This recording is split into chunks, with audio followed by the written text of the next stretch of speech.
നമ്മുടെ Dubai അക്കാഡമിയിൽ Thrissur Pooram 2025 event ആയിരുന്നു. നമ്മൾ കയറി അകത്ത് ചെന്നപ്പോൾ തന്നെ കാണുന്നത് നമ്മുടെ ശക്തൻ തമ്പുരാൻ്റെ ആ നിൽപ്പും ഒരു പൂരപ്പറമ്പിൻ്റെ ആ ഒരു അറ്റ്മോസ്ഫിയറും, ദൂരെ നോക്കിയപ്പോൾ വടക്കുന്നാഥൻ അമ്പലത്തിൻ്റെ ഒരു സെറ്റപ്പും, പിന്നെ പോരാത്തതിന് നമ്മുടെ തെച്ചിക്കോട്ട് രാമചന്ദ്രൻ, തിരുവമ്പാടി ശിവസുന്ദർ, പിന്നെ ദുബായ് കണ്ണൻ, അങ്ങനെ കുറേ ആനകളും ഫുഡ് സ്റ്റോൾസ് ആണെങ്കിൽ അങ്ങ് മലബാർ തൊട്ട് പാലക്കാട് വരെയുള്ള എല്ലാ സ്പെഷ്യൽ സ്നാക്സും ഫുഡ് ഐറ്റംസും അങ്ങനെ എല്ലാം കൊണ്ടും ഒരു സ്പെഷ്യൽ ഫീലിൽ നിൽക്കുമ്പോൾ നമ്മുടെ ജയറാമേട്ടൻ എത്തി. ജയറാമേട്ടനാണ് പന്തൽ ഉദ്ഘാടനം ചെയ്തത്. ഈ പന്തലും ലൈറ്റും ആൾക്കാരുടെ ബഹളവും ആൾക്കാരുടെ സന്തോഷമൊക്കെ കാണുമ്പോൾ നാട്ടിലെ തൃശ്ശൂർ പൂരം ഓർമ്മ വന്നു.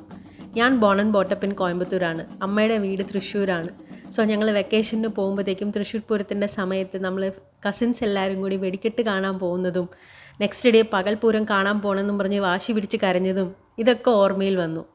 കല്യാണമൊക്കെ കഴിഞ്ഞ് അങ്ങ് കുവൈറ്റിലേക്ക് ഷിഫ്റ്റായ പിന്നെ നമ്മുടെ വെക്കേഷൻ ജൂൺ ജൂലൈ സമയത്തല്ലേ, അങ്ങനെ പൂരത്തിനൊന്നും പോകാൻ പറ്റാറില്ലായിരുന്നു. പക്ഷേ ഇക്കൊല്ലത്തെ പൂരം എൻ്റെ സ്പെഷ്യൽ പൂരമായിരുന്നു. ഇപ്രാവശ്യം പൂരത്തിന് ഞാൻ നാട്ടിലുണ്ടായിരുന്നു. ഞാനും എൻ്റെ ബെസ്റ്റ് ഫ്രണ്ട് ലല്ലിയും കൂടി അങ്ങ് പെട്ടെന്ന് പ്ലാൻ ചെയ്ത് പൂരത്തിന് പോയാലോ എന്നും പറഞ്ഞ് പോയി.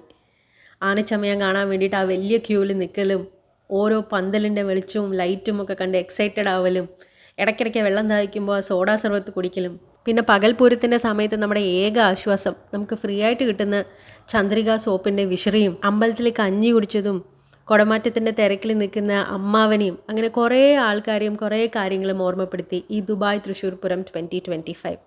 ഞങ്ങൾ ദുബായിൽ വന്നിട്ട് 3 മാസമേ ആയിട്ടുള്ളൂ. പക്ഷേ ഈ തൃശ്ശൂർ പൂരം തന്ന feel, it is something very special. Thank you to the organisers.